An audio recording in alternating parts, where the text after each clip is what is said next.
The Abyss came out in '89.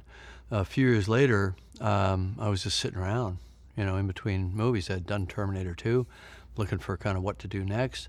I was developing a thing called True Lies, and I just happened upon a tape of A Night to Remember, and I hadn't seen it since I was a kid, back in the '60s. And so I popped it in, I sat one afternoon, and I just watched A Night to Remember, and the pieces just fell into place. Modern deep sea robotics, submersibles, the wreck of Titanic. This story, kind of beautifully reproduced in color the way we could do it now. It was a black and white film, very well made in its time, 1961, I believe. And I thought, I've got to do this. But what's my hook? And then it popped into my head. It's a love story. I immediately started to do a lot of research about Titanic, and one of the best reference points at the time was a beautiful book called The History of Titanic that was done by Ken Marshall and Don Lynch. Don Lynch was the historian. Ken Marshall is the preeminent artist who has painted, really all the most memorable paintings of Titanic and Titanic sinking, but also Titanic in all her beauty, sailing across the ocean and so on. If you open that book up to the middle, there's a double truck. The book is quite large, so this is a painting that is about that wide if you open the book. And it's Titanic in the middle stages of its sinking, beautifully lit, lifeboats leaving, rockets going off, illuminating the night sky. It's somber, it's sad, it's beautiful, it's spectacular. I walked into Peter Chernon's office and, he said, "Well, what do you got?" And I said, I opened that book to that painting, I turned it around, I put it in front of him, and I said, "Romeo and Juliet on that." And he stared at the painting for a little while. He said, yeah, let's do it. I have set pieces that I want to see visually. And those kind of exist in a little pile, but not necessarily in any kind of order, and I don't know how to get there. And then I start working forward from character.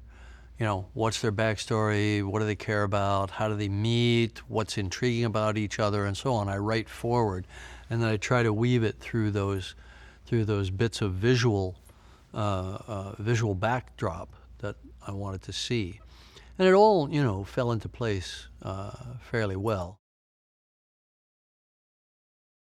I really felt that it was a mission and a responsibility to get it right, to do as well as we could, almost as if we could somehow look back through a time window or go back in time and see what was really happening.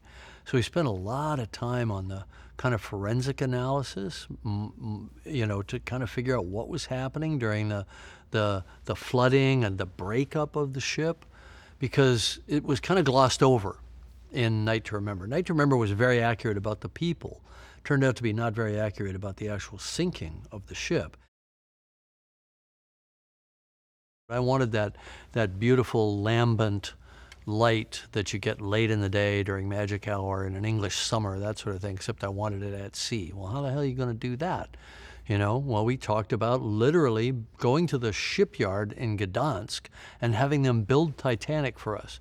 Maybe not the whole thing, maybe not an actual replica of the ship, but build the upper decks, and maybe we talked about putting them onto some kind of a container ship or something like that and sailing around in the Baltic in the late summer, to get that lighting, to get that look. We talked about all different ways to skin the cat.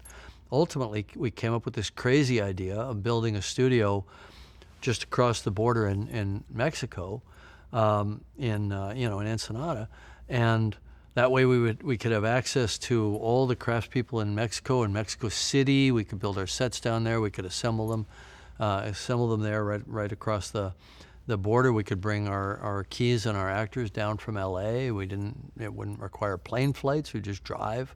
I could drive back and forth to my house in Malibu, which I did. It's kind of a crazy idea, but it worked beautifully. The funny thing is there's no formula, but there is a commonality between Titanic and Avatar, and even now The Way of Water, which is that when people have a powerful emotional experience in a theater, they want to share it. It's not so much that they want to go back themselves. I think that's a factor. They want to just see it again, take it all in, reproduce that feeling. But I think it's more like they want to become the gatekeeper of that experience for somebody else that they care about. You know, friends or, you know, a loved one, parent, child, you know, whatever it is. So you've got these relationships that are intergenerational, they're among friends, they're dates, all that sort of thing. But it was about the sharing of the experience. I think that's what a lot of the I think that's what a lot of the repeat viewing was really about. You know, wanting to gift that experience to someone else.